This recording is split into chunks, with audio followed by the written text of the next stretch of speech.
I'm not the kind of man stories are written about. I work an average job in a small town in Ohio. I wake up at 6. I drink black coffee. I keep the lawn trimmed. I don't say much unless there's something worth saying. People around here just call me Dan from down the road, and that's fine by me. But on a cold Tuesday morning in March, when the frost still hugged the mailbox and the dog wouldn't stop barking at nothing, I found something that cracked the quiet life I thought I had into pieces. It was a receipt, folded neatly, stuck between the seats of my wife's car. At first glance, it meant nothing. Just a crumpled slip of paper from a fancy restaurant downtown. But the date caught my eye: last Friday night. She told me she was at a book club that night. Said they were discussing something about finding your inner light, or whatever spiritual garbage she'd been reading lately. Only this receipt wasn't for tea and salad. It was for a $220 steak dinner, 2 entrees, 2 glasses of wine, and 1 dessert, shared. My name wasn't on the reservation. My fingers tightened around the paper. A chill crawled up the back of my neck that had nothing to do with the Ohio air. I told myself I was overreacting, that there was a good explanation, that maybe the book club had moved to a restaurant. Maybe one of the girls had brought a date. Maybe. But then I smelled it. That perfume. Light. Floral. Sweet. Not hers. And definitely not mine. That smell had no business being in her car. I didn't say anything to her that night. Or the next. I wanted to be sure. I needed proof, not just some scrap of paper and a ghost of cologne. So I did something I never thought I'd do. I started watching her. I didn't have spy tools or cameras or any of that nonsense. Just my own eyes, my own ears, and a growing pit in my stomach that wouldn't let me sleep. For the next 2 weeks, I tracked her schedule. The so-called book clubs, the late meetings, the girls' night outs. And every time, there was a pattern. She always left dressed just a little too nice, came back just a little too late, and smiled just a little too much. It was a smile I hadn't seen in years. Not since our wedding day. On the 3rd Thursday of March, I followed her. She drove straight to the city, parked behind a hotel I didn't recognize, and walked in like she owned the place. I waited in the truck for almost 2 hours. Then I saw him. Tall, well-dressed, expensive shoes, slick hair. The kind of man who smelled like silk and talked like a credit card commercial. He kissed her. She laughed. They disappeared into the elevator together. And that's when something in me went quiet. Not angry. Not shocked. Just quiet. Like when the power goes out and all you can hear is the ticking of a wall clock. I didn't confront her that night. I didn't even drive home. I just sat there in the truck, watching the city lights flicker in my windshield, while people walked by without a clue that a man's whole world had just shifted sideways. And when she came home later that night, her hair slightly undone, smelling like money and lies, I pretended to be asleep, because I needed more time. Not to forgive her, not to fix things, but to plan. Some people cry when their heart breaks. Some drink. Some scream into pillows or smash picture frames. Me, I started making lists. I'm a numbers guy. Not the accountant type, just the kind who sees patterns in everyday life. I make mental notes. Groceries, gas mileage, payday, and now betrayal. I kept track of every lie she told. Every Thursday, book club. Every unexplained dinner. Every receipt she forgot to hide. I made a spreadsheet. Yes, an actual spreadsheet. I wasn't just trying to prove she was cheating. I was trying to understand how long it had been going on. The math didn't lie. 6 months. At least. 6 months of sneaking around. 6 months of kissing me goodbye with someone else's breath still on her lips. 6 months of using my money to fund hotel rooms and red wine fantasies with a man who probably didn't even know I existed. The funny thing is, I probably would have forgiven her, once. We all make mistakes, right? But this wasn't a mistake. This was a campaign. A side hustle. She was playing 2 lives like a violin, and I was the fool clapping at the concert. And then came the bank statement. That's when it all changed. I wasn't snooping at first. I just logged into the joint account because the power bill bounced. But when I saw the withdrawal, $3,000 in cash, I froze. $3,000. Gone in one day. Not on rent. Not on bills. Not even on some impulsive shopping spree. Just gone. I checked the history. And there it was. A pattern. Withdrawals every couple weeks. Always in round numbers. Always in cash. Never accounted for. It wasn't just cheating. She was hiding money. The next morning, I played dumb. Hey, hon, did you take some cash out of the joint account? I think the bank messed something up. She didn't even blink. Oh, yeah. I lent it to my sister. She's in a bit of a jam. That was line number 37.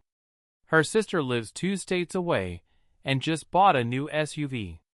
I nodded. Pretended I believed her. Said something about needing to call the bank. But inside, I was already drafting the blueprint for what came next. I'm not a violent man. Never raised my hand to anyone. But betrayal? That kind of betrayal, it changes a man. I started practicing silence. When she made coffee, I'd watch how she stirred it. Slow clockwise. When she showered, I'd listen to the music she played. Love songs, always upbeat, always lies. I even went through her purse when she was in the shower. Found a burner phone. Text from Jay. Same time next week. You are incredible. Worth every penny. Every penny. So that was it. She wasn't just cheating. She was getting paid. By him. Or by someone else. Escort. Mistress. Whatever label you slap on it, it smelled the same.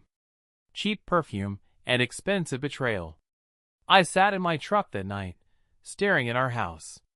The lights were on. The TV flickered in the living room. She was in there somewhere, folding laundry, probably humming to herself. And I thought, for the first time, she thinks I'm stupid. That's the part that hurt most. But I had a plan now. I wasn't going to yell. Wasn't going to beg. And I sure as hell wasn't going to warn her. Because when someone stabs you in the back for money, you don't call the cops. You make it cost them more than they ever thought possible. It's a strange thing, knowing your life is fake but still living it day by day like it's real. I'd wake up next to her, say good morning, sip my coffee, kiss her on the forehead like nothing had changed. She'd smile like she meant it. Ask if I could take the trash out. Talk about redecorating the guest room. Like we weren't sitting on a ticking bomb. I started calling it the mirror test. Every morning before work, I'd stare into the bathroom mirror and ask myself one question. Can you pretend one more day? Some mornings, the answer was no. But I did it anyway. Because the longer I played along, the more I learned. And I learned a lot. Like how she had a second bank account. Like how she texted Jay only between 8 and 10 a.m. Like how she started wearing makeup to the grocery store. That one stung more than I expected. She never wore makeup for me anymore. But she put on a show for him, even in the cereal aisle. I found the name 1 week later. James Langford. Age 42. Divorced. Corporate consultant. Lives in a condo downtown.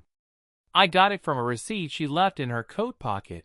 A dry cleaning slip with his last name scribbled at the top and a phone number that matched a contact in her burner phone. I ran a quiet background check. Nothing dramatic. No criminal record. Just money. Lots of it. I could almost hear her voice in my head. He listens to me, Dan. He appreciates me. You never really did. That's the thing. I did appreciate her. Until she sold herself to a man who thought my marriage was his playground. I needed a way in. Not to confront him. Not yet. I needed something quiet. Controlled. Permanent. So I did something bold. I called him. Used a throwaway phone I picked up from a gas station 2 towns over. Masked my voice, lowered it, slowed it. James, I said, flat and calm. This is just a warning. She's not who she says she is. Then I hung up. No threats. No names. Just enough to plant a seed of doubt. Then I waited. And it worked. The next Thursday, she didn't leave for book club. She stayed home. Restless. Kept checking her phone. Even asked me if I thought she looked tired lately. I said no. Told her she looked the same as ever. Which was the truth. She looked like someone I used to know. Over the next few days, I kept planting little mines. Untraceable emails. Blocked calls. A voicemail saying, I know about you too. It started wearing on her. She stopped humming when she cooked. Snapped at me over small things. Kept looking out the window like someone was watching. She was unraveling, thread by thread. And all I had to do was let gravity do its job. Then, one afternoon, I walked into our bedroom and saw her crying. Not quiet tears, real ones. Shaking. Face in her hands. I froze. For a second, I almost felt sorry for her. Almost. What's wrong? I asked. She looked up, startled. Tried to smile. Oh, it's nothing. Just tired. Line number 42. I nodded. And left her there. Because the worst part of being betrayed isn't the act itself. It's watching the person you once loved become a stranger wearing your wife's face. That night, I opened the safe in the garage. Took out the envelope I hadn't touched in years. Inside was a copy of our prenup. Signed. Dated. Witnessed. And on page 3, under clause 2C. Any infidelity, if proven, nullifies all financial claims. She had no idea I even kept it. And soon, she was going to lose everything she thought she'd gain. I waited one more week. 7 long days of pretending I didn't know. Of watching her spiral. Of sitting across from her at dinner while she stirred soup she didn't eat. The quiet was doing the work for me now. She was pulling away from him, whoever he thought he was, and tiptoeing back toward me, like a dog who knew it had bitten the hand that fed it. But it was too late for that. On Thursday morning, I called in sick. She thought I left for work like usual. I kissed her goodbye and drove around the block until she left. Then I went inside. Went straight to the closet. Pulled out the little gray box behind her shoes. Inside was everything. Photos. Cash. Her burner phone. A gold bracelet I'd never seen before. Probably a gift from him. I didn't feel rage. I felt calm. Like I was packing a bag for a long final trip. I copied everything to a flash drive. Then I wrote a letter. Not to her. To him. It was a plain envelope. No return address. Inside was a printed photo of the two of them kissing in front of that hotel. A copy of our prenup. And a note. She told you I don't matter? She was wrong. I didn't include a threat. Didn't need to. Men like him understand leverage better than anyone. I mailed it that afternoon. Priority. By Sunday, the storm hit. She came home late, keys shaking in her hand. Her face pale, like she'd seen a ghost. I was on the couch. She didn't say anything at first. Just stood there, staring at me. Then she whispered, Did you talk to James? I looked up, slow, calm. No, but I imagine he's been doing some thinking. She blinked hard, sat down on the edge of the armrest like her legs had forgotten how to stand. He cut me off, she said. I didn't respond. She looked at me like I was supposed to be shocked, but I just nodded. Why? She asked. Why would he do that? I turned the TV off, looked her in the eye. Maybe he figured out what you really are, she cried. But not for me. Not for us. She cried because the money was gone. The ride was over. The fantasy popped like a soap bubble. She kept asking me if I knew something, if I said anything, if I had anything to do with it. I didn't lie. I didn't tell the truth either. I just asked her one question. Were you ever going to tell me? She stared at the floor, said nothing, and in that silence, I heard everything. The next morning, I made breakfast like nothing happened. She barely touched hers. I handed her an envelope. What's this? She asked, her voice raw. My gift to you, I said. She opened it slowly, saw the printed photos, the bank statements, the texts, the prenup, and on top of it all, a single sheet. Divorce papers. Signed. Dated. Filed. She didn't speak. Didn't scream. Didn't argue. Just sat there staring at the ruin of what she thought she could control. But I wasn't done. Because losing me? That wasn't the punishment. That was the start. Written with voiceover pacing in mind, layered with tension, realistic emotion, and the slow tightening of a psychological noose. People think revenge is loud. A gunshot. A fight. A dramatic speech in the rain. But real revenge? It's quiet. Precise. Like surgery. After she signed the divorce papers, silent, stunned, I gave her exactly 3 days.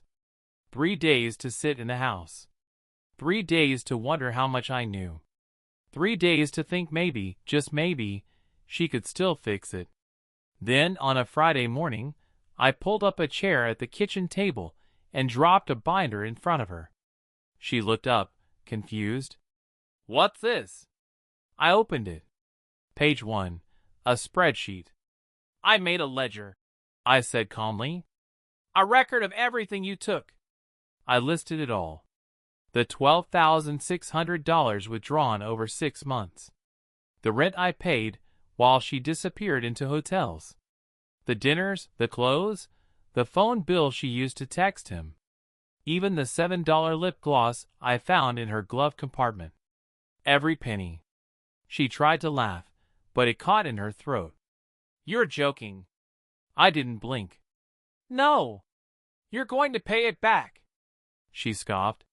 You can't make me. I leaned forward, slow. No, but the court can. See, the prenup works both ways.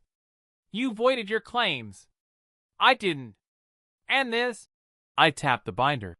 This shows intent to defraud a marital partner. Judges don't like that. She went quiet. I stood up. Sell the jewelry. Sell the car. I don't care. But you'll pay it back. Every dollar. And if I don't? I smiled. I've already filed a civil suit. Discovery starts next week. She followed me out the door, yelling now. Desperate. You can't do this, Dan. I made a mistake. I stopped at the sidewalk. No, you made a business decision. This is just the invoice. Then I drove away. The civil suit wasn't about the money. I didn't need it. It was about the principle. About making sure she didn't walk away clean. And she didn't. 3 months later, the judge ruled in my favor. Full financial restitution. She was forced to sell her car, move into a tiny apartment, and take a job as a receptionist. James? Gone. Turns out, Rich men don't stick around when the sparkle fades and the lies cost more than the lipstick. Friends started asking what happened. Why she disappeared from social media. Why she looked so drained, so thin, so different. I never said a word. Because I didn't need to explain. I had already won. People like her, they survive on secrets, on lies, on controlling the narrative. But once I flipped the script, she had nothing left. And me? For the first time in a long time, I could breathe. They say time heals everything. But time doesn't fix betrayal.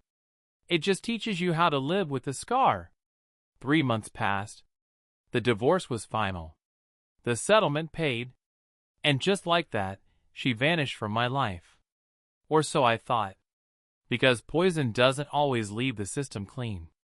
One afternoon in late June, I came home and found her sitting on my porch.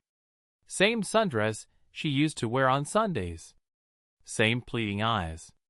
"I didn't know where else to go," she said.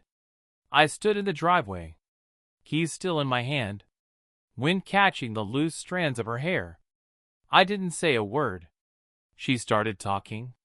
Fast. Like a dam had broken. Said she lost her job. Said her car broke down. Said her landlord raised the rent and she had nowhere else. Then she said it. I made a mistake. I let the words hang in the air. She looked thinner. Tired. A shell of the woman who used to waltz through my kitchen like she owned it. But I didn't feel pity. I felt distance. She wasn't my problem anymore. "Dan," she whispered, stepping closer. "You're a good man. Better than I deserved. Maybe we could just talk?" I finally spoke. "No." That one word hit harder than any scream ever could. She flinched. "I'm not here to hurt you," she said. "But you already did," I replied. She stood there for a long time, as if expecting me to change my mind, to offer a seat, a glass of water, a second chance. But I didn't. Because this wasn't a movie. There was no swelling music, no romantic gesture. Just real life, real damage, and real consequences. Finally, she turned and walked away. Not fast, not dramatic, just defeated. And for the first time since the whole thing started, I realized something. She thought someone would always be there. To forgive, to rescue, to fix it. But no one was coming this time. Not me. Not James. Not anyone. That night, I sat on the porch where she'd been. The sun dipped low. The cicadas started singing. And I sipped my beer in peace. She was gone. And the silence? It was beautiful. There was no big moment at the end. No courtroom showdown. No dramatic apology in the rain. Just life. Moving on. It's funny how quickly things settle when the storm passes. The house was mine again. Quiet. Still. Predictable. I fixed the squeaky floorboard in the hallway. Repainted the guest room. Got a new couch. Just because I could. There was peace in the mundane. Nobody was draining my bank account. Nobody was lying to my face. Nobody was making me feel small in my own home. Sometimes at night, I still thought about her. Not with anger. Just with distance. Like a name you forget on purpose. I wondered if she ever replayed it all in her mind. The dinners. The secrets. The day I handed her the divorce papers. I doubt she did. People like her don't look back. Not really. They look for the next opportunity. The next person to believe the show.